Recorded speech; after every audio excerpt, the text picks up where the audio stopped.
Hello, and welcome to Open Pike Night's Prime Direction, where we ask the directors of Strange New Worlds to shed some light on the darkest corners of your favorite episodes. I'm your host, Cameron Harrison, private interviewer. I ask questions. Sometimes people answer them. Every PI needs a partner. I met mine in a dark alley full of steam and decided to start a podcast with him, Jesse Bailey. I'm very excited about this. I'm also not well versed in Noir, so let me just say, of all the gin joints, I don't know the rest of that quote. Our other partner, John, who would know the rest of that quote, went missing a few nights ago. All we found was a suspiciously sealed cryotube and a waylaid ID card. But here, tonight, we were sitting at our desks when her silhouette fell across our StreamYard screen. The type of woman who would make you stop dead in your tracks by calling cut. She had a story to tell, and we had 45 minutes, minus the time it took to give Chrome permission to access her microphone. The director of A Case of Chiaroscuro, Meera Menon. Hi, guys. That was really good. My goodness. Oh, yeah. Anytime I can play in the noir-y field. See, I mean, I've been waiting for this episode for decades, Meera. Oh, you don't do that for every episode. Okay. Oh, no. No. We you might see a Kermit on the back screen that might make an appearance next week. Oh, my God. I'm really excited to see that episode. That was people were very, very much in the weeds of prepping that episode, even while I was doing my episode, because that was a big one for the show, I bet. think. That must have been a very jarring juxtaposition, this episode, with all of that mayhem happening next door.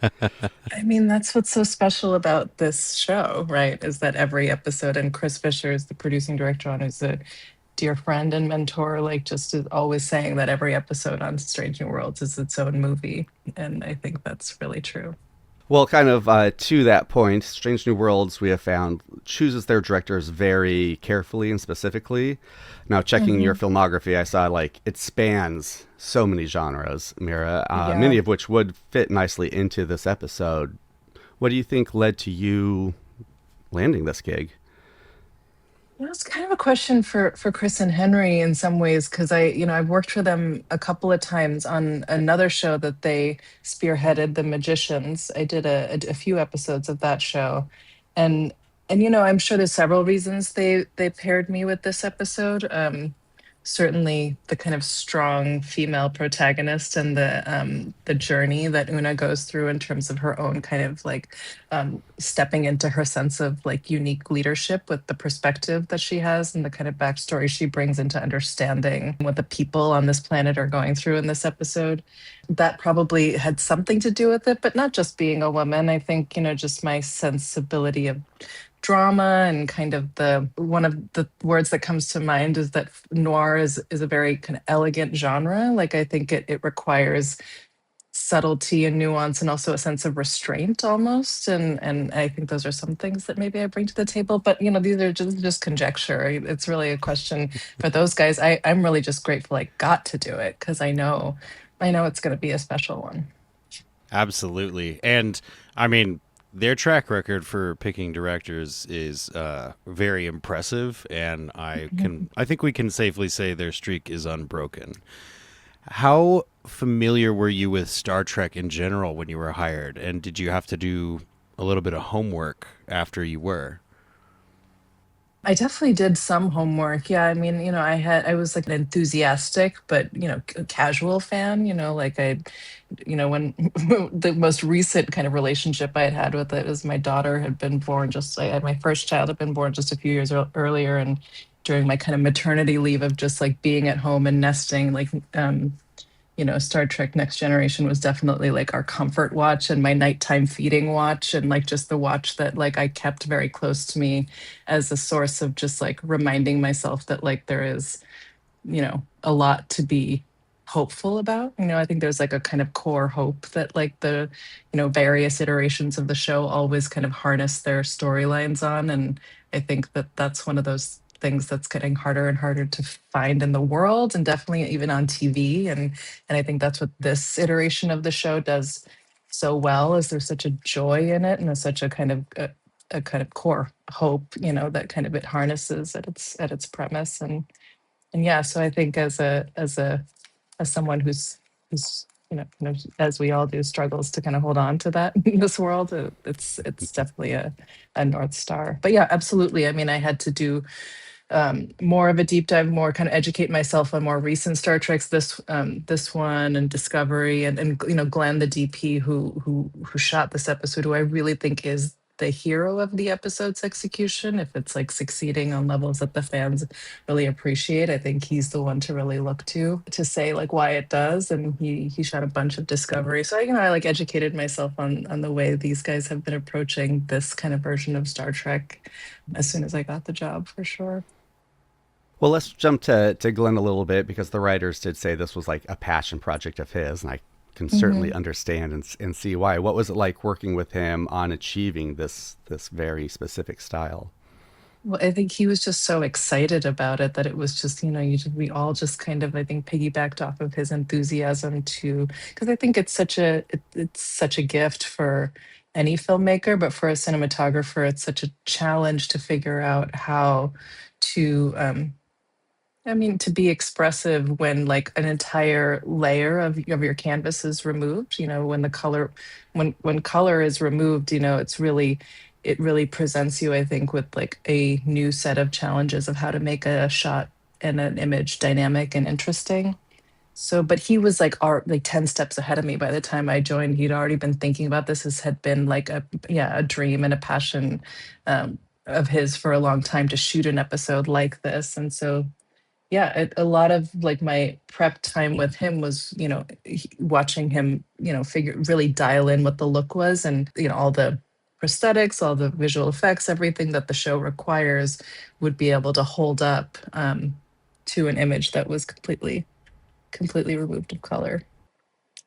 So, were you able to see the black and white effect on the monitor while filming, or was that done entirely in post? Yeah, no, I mean, all the monitors on set all were only fed the black and white image. We never had the color to compare it to, which was great because I mean, there's so many things you can't anticipate unless you actually like see it in front of you, like how a costume is going to read, how the prosthetics, how the Klingons are going to look, like how yeah, like just what are you going to see, once you actually remove that remove color. So like no one was looking, we were just like all completely like tuned into the black and white image. None of us had a color image to compare it to on set. And I think that was really important that we had just removed that kind of option from our optics, I guess. That's really cool. I mean, it seems like it would also help, as you're saying, like if you need to make an adjustment, then you're not considering, two layers of it. You're just considering how does it look now in the monitor. That's really cool. Because it's such a disconnect. Like if you guys saw like the kind, and there is, I think, BTS of like the actual costumes, like what they looked like on set, like the color palette was wild. It was like all over the map, and like it works in black and white, but like if you switched on the color, you would have been like, this is like absolutely wacky what people are wearing. I believe the writer said it was green wasn't used in place of silver, like to achieve silver. Bernadette would put green on the costume. Was that also in like the set design and painting as well, or? Yeah, I think so. I mean, it was really in costume that it was like the most like apparent to us. Okay. Like what Ahura is wearing, and no, what Mabenga is wearing is like like a bright green, and it just on black and white reads this really subtle shade of gray, and it would be like a kind of crazy, like what Like an like LSD trip, it sounds like. like Or an LS, yeah, exactly. like pink elephants on parade. Yeah, yeah. Yeah, I haven't seen the behind the scenes photos, but I can't wait to see those because I do love I that wonder if sort they'll of. release them, yeah, because it's really fascinating to see like what actually what it looked like in color versus black and white. Well, I understand, if the internet is to be believed, that you're married to a cinematographer. Did that help you kind of working in this very stylistic lighting and cinematography world, and your conversations I with mean, Glenn? it helps me like to the extent that like I understand I understand where DPs are coming from because I live with one, just like Sure. where like that they are artists. Like the way I work with performers is like the same way I work with department heads. They are all performing in a way, Mm. like they are all expressing something in the moment, and to allow space for that and to hear them out and to give them the space to do what they do best, and then just kind of like calibrate things to, the spine of the story that I've been handed by the writers is central to the job. So yeah, I mean, I think being married to a DP has like probably helped me understand them a bit more in that way. Useful skill. I Hmm. can kind of picture you on set, like, leave the DP alone. Yeah, yeah. I mean, I definitely don't micromanage. Yeah, I mean that's not, I think, the gig in general, but I think it's really important to let people that are, hired to do their job. Yeah. Yeah. So the writers talked about the film Metropolis being a huge visual reference for them. Did you have Mhm. any other sources of inspiration for your approach to this? Well, I just remember there was a lot of conversation during prep about, again, what noir really means, and wanting to be very careful to not make it an aesthetic choice that was driven by the time period in which film noir became popular in American cinema in the Mm. 1930s and 1940s, because this wasn't a time travel episode that, and that episode from the original series was brought up over and over again, the one where Spock and Kirk go to like 1930s Depression era New Hmm. York, Hmm.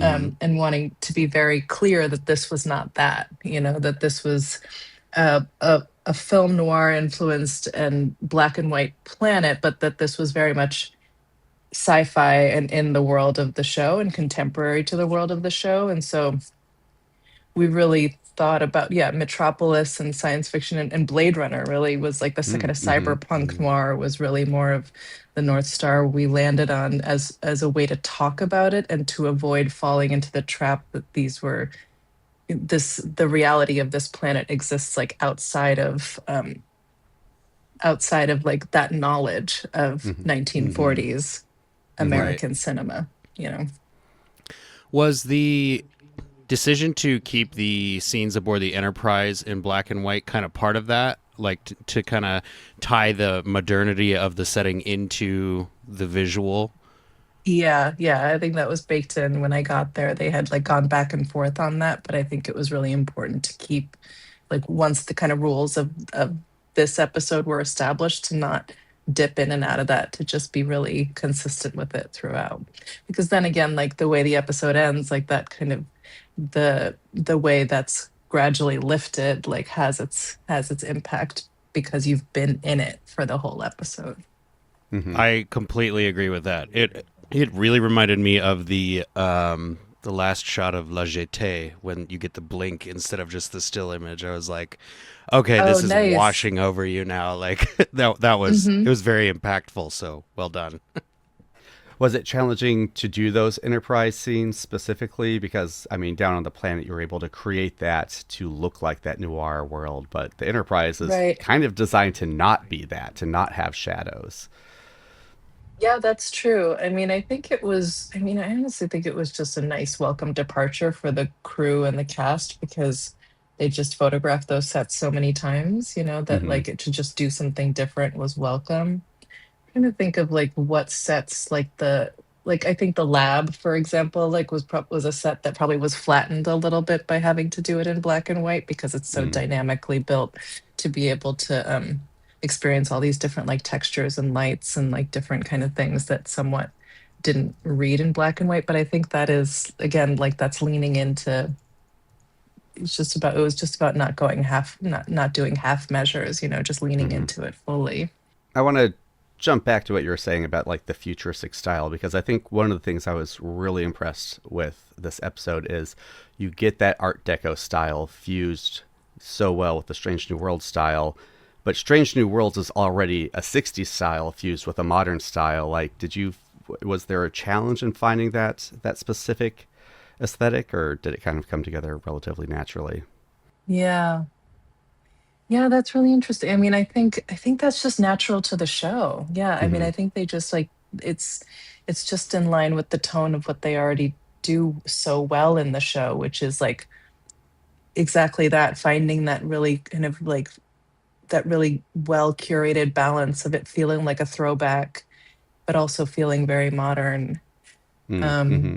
So they'd already been doing that, so it wasn't too much of a struggle yeah, to do it with a different no, decade. to calibrate that, no, I don't think so. I think, yeah, I think that it's really a credit to the showrunners and to the writers and to the producers of the show that like they, I think, have always been able to walk that line really well. So on this gorgeous planet, we have this very cool like metropolis style set. I was often reminded of Gotham from the animated Hmm. Batman series. Is the city outside the windows a digital asset on the volume stage, or was that post production?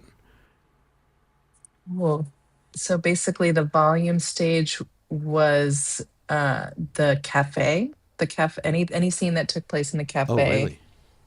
the yeah, anything you saw out the windows of that cafe was a digital asset. Yeah, and so that's what the, like, the kind of centerpiece, I'd say, of the episode was that cafe, much like Rick's Cafe in Casablanca, with the piano at its centerpiece. It was the set that was determined to be the volume set for that episode. And this show, and Chris Fisher, who like is really such a so knowledgeable on how to use this effectively. The show, among the many shows that I've done, as I think really figured out how to use that technology in a way that's smart and kind of actually services the centerpiece of every episode. And the writers also write to it. Yeah. Yeah, and you're right. I mean, Chris Fisher literally wrote the book on how to do production with the volume Yeah. stage. Like Yeah, yeah, that's yeah, exactly. I just pre-ordered it today, actually. Oh, nice. Yeah. Yes. Like, what the beauty of working like that is that you're really in the world. Mm-hmm. And for everyone, for the actors, and just being able to actually see what you're going to see is such a blessing instead of staring into blue. For sure. What about the street scenes? Where were those filmed? Was that a set that was built, or was that a location? That was a location. Hmm. The street scenes were, I'm just trying to think of like what it was. It was here, actually, let me look it up. It was a factory. It was basically a factory, but I would love to remember what it was because it was like an abandoned factory. Okay. maybe a Mhm. steam factory where they used to just make steam because there is so much steam in those Yeah. scenes. Yeah, yeah. I mean, I think that's part of what, kind of was necessary to kind of enhance the black and white and the atmosphere and to be able to like feel the contrast and Hmm. atmosphere of the world was to be able to exactly. Yeah. I mean, that feels very like like that is very in the genre. Yeah, and I know you had a few of those shots that we're used to in noir where it's like the only subject in the shot starts out blurry and they take like maybe two steps forward and come entirely into focus while the background is still blurred out. Like was Yeah. there any part of you that was like here are the list of classic noir shots, I want to do them all?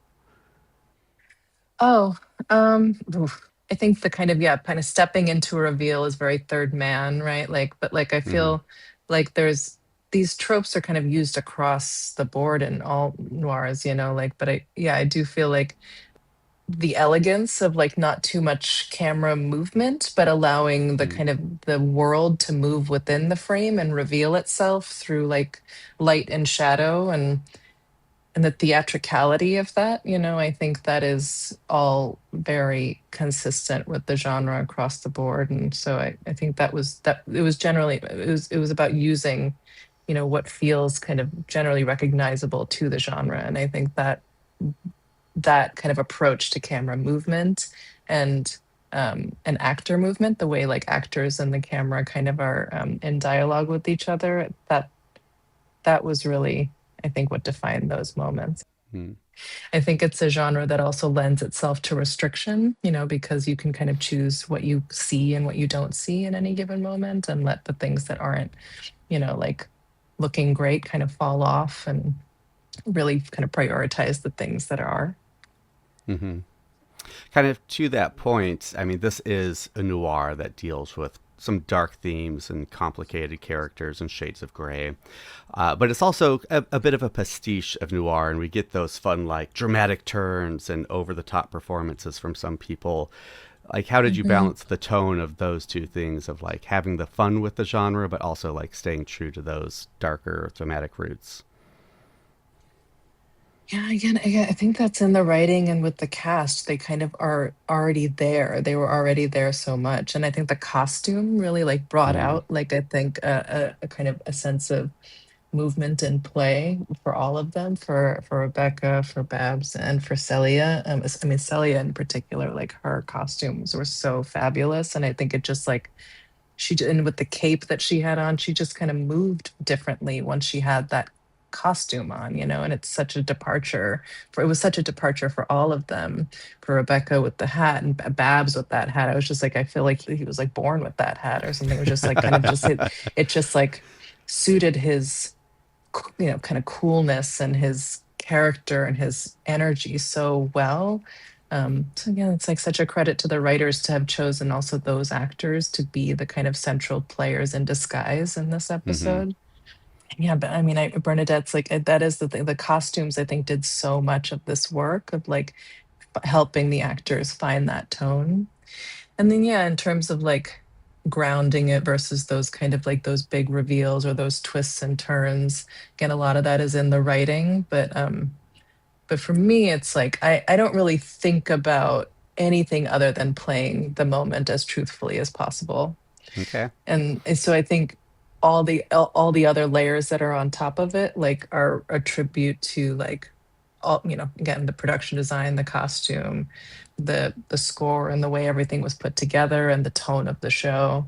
But for me, it's always about finding, for like trying to get in the moment with the actors something that feels as real and earnest as possible. And that's what I love about even a show, as even an episode or a show that's as stylized as this. There's still these really beautiful moments that are really sincere between the actors, between Mabenga and Ahura. There's like several moments in the episode that are really about about him sharing his trauma and trying to kind of educate her on how to survive in a lie, how to actually be able to endure the things that she has to endure in the episode, the interrogation and the lie that she has to kind of sit behind. And just like those moments of sincere kind of connection and like human to human figuring out how to survive in these circumstances are there, and the friendship and the kind of deepening bond between all three of them. Those are the moments that I really kind of hung on to, because that's to me where, I mean, this show in particular, but I think in general, that's where scenes, kind of take flight. Mm-hmm. So we have to talk about Core in a moment, but before we get there, I do want to talk about this interrogation scene. You had mentioned subtlety and nuance and that sort of thing in your directing, and I have to ask: is that just an empty room with that lighting rig? Like we Yeah. see almost nothing in there, and it is maybe the most black and white, part of the episode. So is that like just a room with a lighting rig in it and three actors standing there?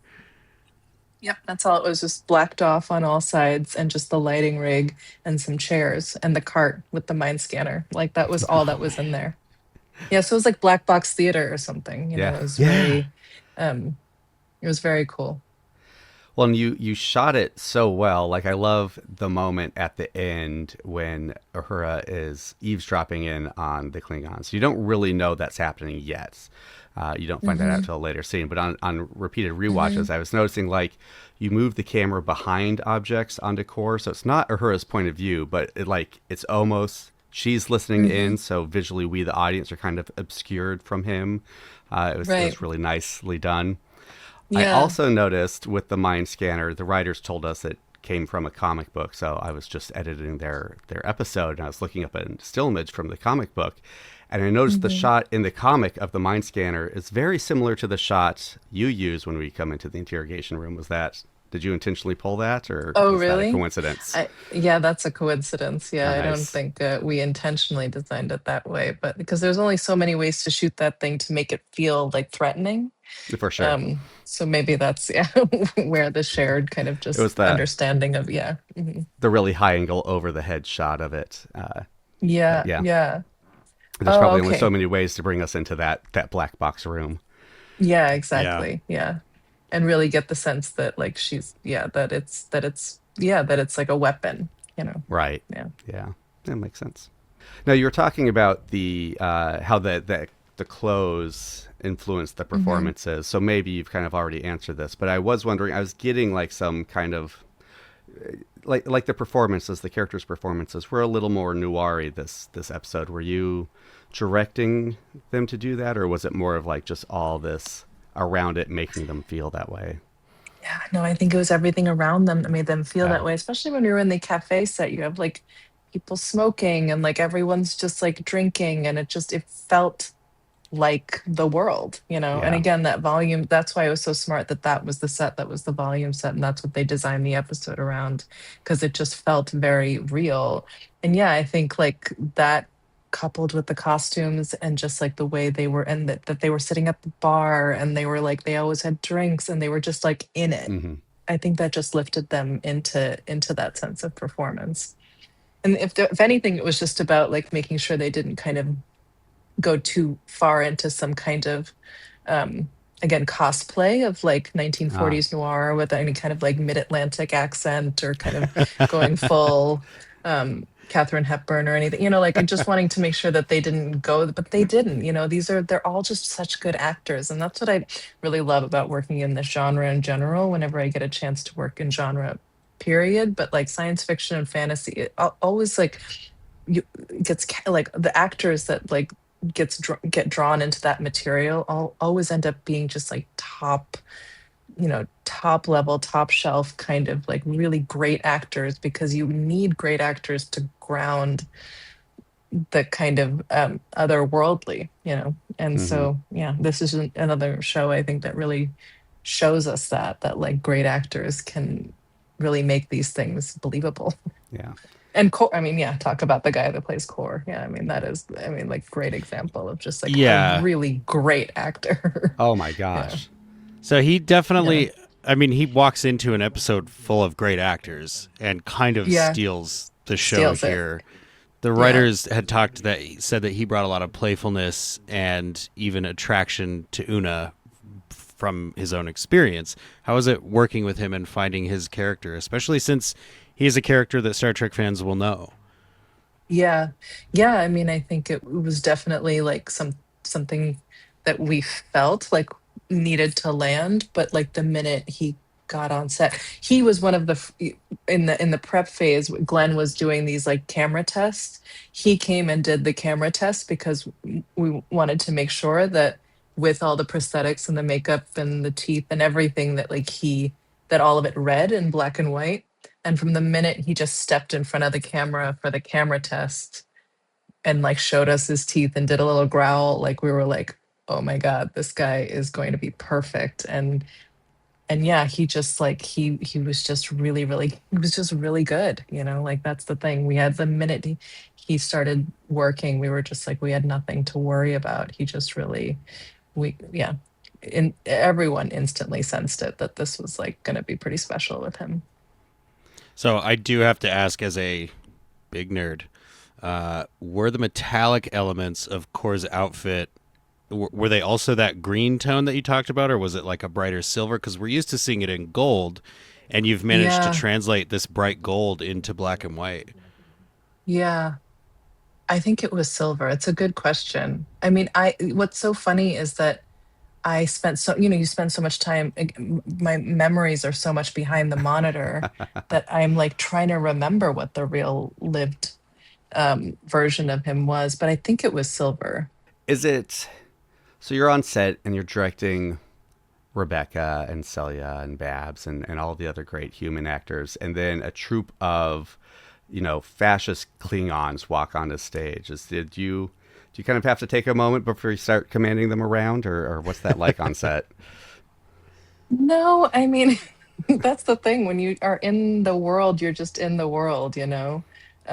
And so, for me, it was really about selling some of the hijinks around that. Like, actually, what comes to mind as you say that is like, there's this one scene where like a Klingon is arresting a patron, and the patron's Mm. secretly like pickpockets the Klingon for their ID and slips it to a resistance member.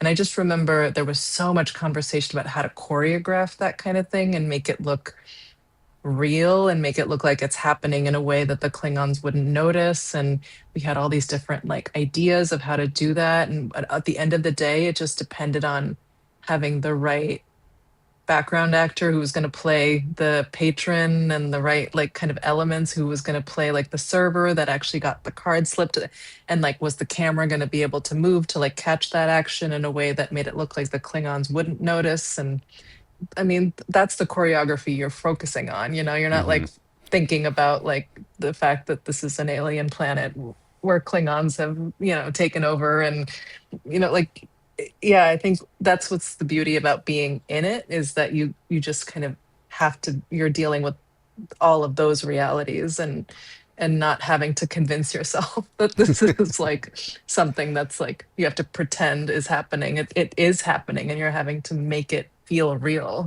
for the Hmm. camera. So Hmm. yeah, no. And also again, like Core, he was so good that like he just commanded that sense of authority in a way that just felt very real. Again, again, the good actors will make you feel like this stuff is very real. Hmm. Hmm. So you talked about the cafe set, and I mean it is beautiful. Like it Yeah. looks straight out of a noir film.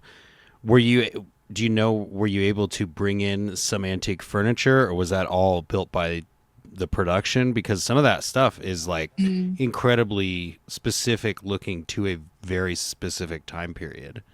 I mean, that's a question for Jonathan. Have you guys talked to the production designer on the show ever? We talked to him. We got to visit the set when they were filming season 5 and chatted with him then, but we still need to bring him on for an Yeah. official interview.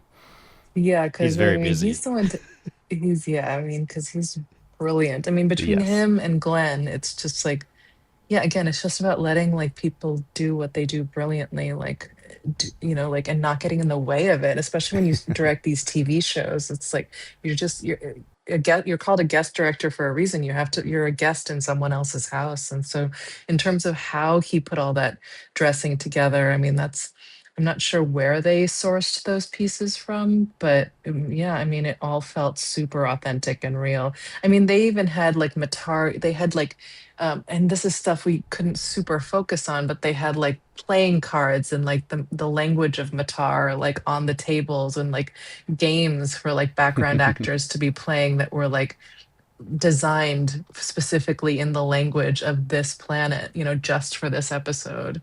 Is that, that attention to detail is really the difference between something that's good and something that's great, in my opinion, in my experience with these shows. Yeah.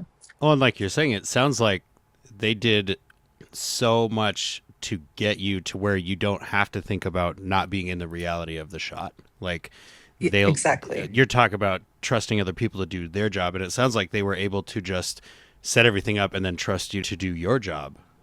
Yeah. Yeah, Yeah. I'm even looking up right now the costume boards like that they sent me to like remember what the color of Core's costume was, but I never got images that weren't black and white. They like kept us so locked into just seeing these things in black and white. Exactly, so that like we didn't get distracted by like Hmm. the way you get there. It just is Hmm. about in the moments that I'm there to help like cook the meal. It's just about making what's happening in front of you feel as real as possible. Yeah. Yeah, I mean, I love how you're talking about like trusting the departments to do what they're paid to do. That's their job. Hmm. We've also heard that like the directors have said they get brought on to make their movie. Like this 45 to Hmm. 50 minutes is your movie. What do you feel Hmm. like you brought to it that you're really proud of? I think that sense of like, yeah, again, like elegance and that sense Mm. of subtlety, because Mm. like, you know, the the way these characters have to operate in a world where they're in disguise requires, like, I think the fear is always that this stuff can come across a bit Scooby-Doo, but I think, in those moments and those twists and turns when Una realizes kind of like who she's being mistaken for and what's happening and the kind of various levels of disguise she's having to slip into, I think it's not something I'm proud of because it's like the actors that really did it, but like I think understanding that that was the trick of the episode and the kind of Mm, the game of the episode were those like hmm subtle kind of twists and turns. I remember Skylar and Dana saying early on that like this episode's in black and white because it's about Una like navigating like moral gray areas and like how to operate. And I love that. I love the kind of idea that the aesthetic is not just there as a gimmick. It's actually like kind of thematically supported by the story and what the characters are going through. And these are very honest people that are kind of being forced into this sort of this game of deception. hmm And hmm yeah, so I think for me the thing I'm proudest of is just like kind of the fact is understanding that that is what was there to support, and it was already there, and like kind of the talent of everyone around me, but like I really appreciate that aspect of the story that I was trusted with. hmm I hmm think it also, like, the style lends itself not only to that story, but kind of the setting, where it's like, I mean, a lot of people are going to look at this and say fascism bad. Like, it's a very black and white Hmm. choice that you make there. Fascism Right, is bad and you should resist, right? And you right. have her doing that, but it creates these shades of gray that she has to operate in. I Yeah, mean, thematically and visually, this has been one of my favorite episodes of the season. So to hear that it's yeah. not just me kind of assuming that that was applied is wonderful to hear. hmm Yeah, and what hmm Mabenga says to her at the end, that there's no like perfect savior, like hmm there nothing is there's no kind of perfect order to be restored, like there will be ongoing complexities in this situation between the occupied and the occupier, and you hmm have to just do the best you can and kind of accept Yeah. accept those gray areas as the world goes back into color. Right. Did you feel any kind of sense of responsibility or additional weight shooting this episode in the time that it's being shot, or do you think that the timeless nature of this kind of story kind of Yeah, lent you some levity for that? I think Star Trek is timeless in this way, right? Like I think that hmm is why the show continues. That's why the IP continues to have this kind of enduring legacy. Is that this is the history of civilizations, like falling, kind of rising and falling, and the engagement of like cultures with like between each other, and the kind of the reconciliation of different cultures and different um, systems of government, and the inevitability of authoritarianism, of like kind of darker forces, taking control, and how people overcome that, and how, again, like that kind of core belief and hope that things can be better is always there and has to find some kind of footing in this world, no matter how dark it gets. Yeah, I think it's evergreen, and that's why the show, and again the IP never really goes away. It's always applicable to the world we're living in. hmm And yeah, Klingons. I was Yeah. just about to ask. So you got Yeah, to direct Klingons and Vulcans with Spock and Asha. yeah, Uh, yeah, do you have a favorite alien to direct? I did love the scene with Asha. yeah. She's really good. The Gen Z kind of voice of the show. Yeah. Um, I mean, who doesn't love Spock? I mean, he's just so dreamy. But I think, the Klingons were really special for this episode. I mean, I think it Yeah. was just like, it's such a classic in every way. Everything about this episode just feels, again, what this show does best is the straddling that line between hmm classic and contemporary. hmm And because, Core was so good, like it didn't feel It felt like there was still a lot to chew on, in those scenes. It wasn't as simple as like, good and evil. And there was a real person there that was like, trying to maintain control and, and has a job to do in his own way. Yeah. And we talked a little bit about whether or not there should be other aliens present in the cafe and like kind of Mm. what is the population in and around this planet look like? And I think the consensus was like to make the Klingons kind of the centerpiece of the episode, to just focus on them Yeah. and their presence as a distinction between the occupied and the occupier. So yeah, I mean, I think ultimately the Klingons, like getting to like direct an episode that had Klingons, let alone the Klingons being the main kind of antagonist of the episode, was like just felt like a real gift in every way.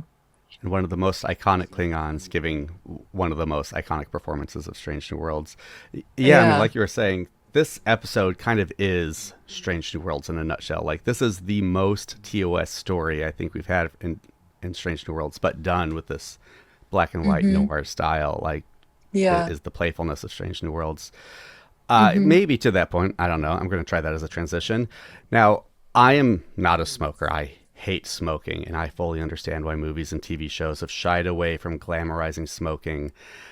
But as a cinephile, I love smoking in movies and TV shows. It looks so cool. Looks so good. Especially in a noir like this. Like, was there any pushback at having characters smoke in this episode?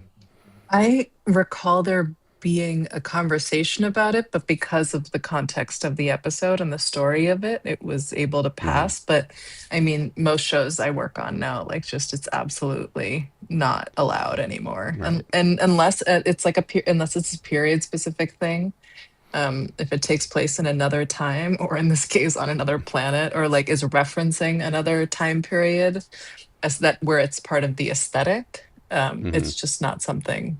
Yeah, it's not something you are allowed to do anymore, nor would you want to. But yeah, of course, yeah, when you actually put it in front of a camera, you're like, God, this looks so good, and everyone looks so cool. I was wondering if it was allowed only because it was like the slimiest character of the episode doing it, Right. that I noticed. Yeah, that's true. But we had a lot of the background actors were And the doing background. it, like it was, it was part of the world.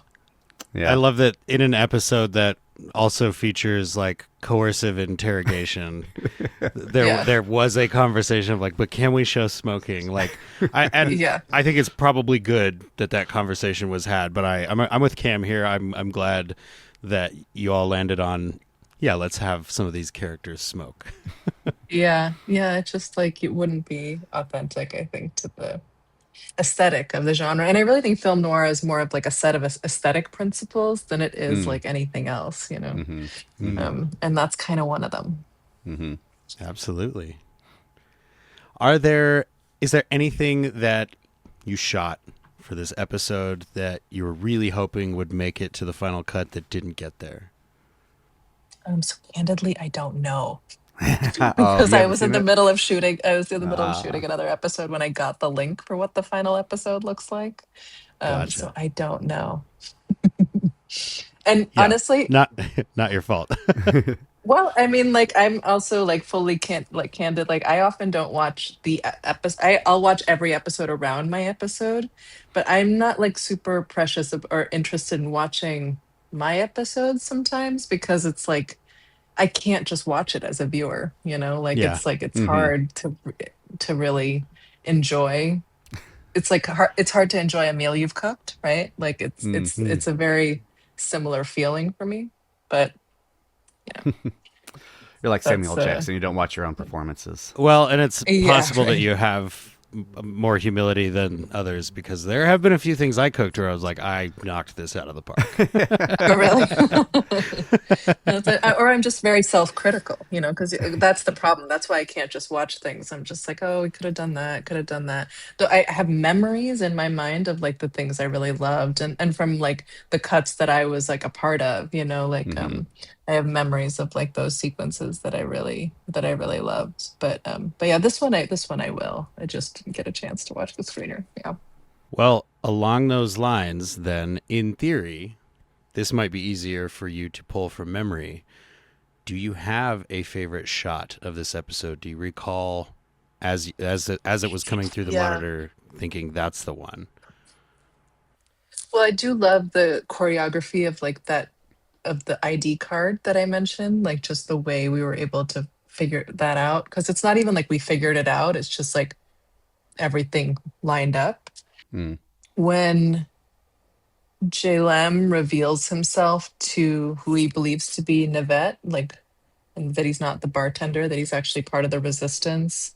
Like Ahura was just arrested, and Jalem approaches Una and Mabenga in front of this big window, Yeah. and they're like silhouetted against this like big bright window. I Mm-hmm. just remember loving that shot when we shot it because it just did all the things that Noir, it just felt very Noir. I mean, I think it was their silhouettes again, like because the costuming was so on point. This their silhouettes against that window and just those figures kind of outlined against that big bright light source. Just remember it being really striking. I'm really loving it. And then all the It steam and all the is. atmosphere. Yeah.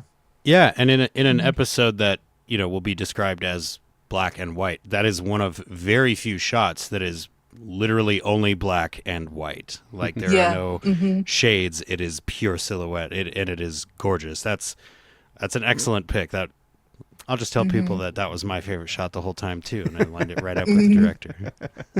Yeah, I remember watching, this is like the streaming world we live in, but like when I'm working on an episode, sometimes I'll like a shot we'll be working on a shot and I'll be like, that's gonna be the thumbnail.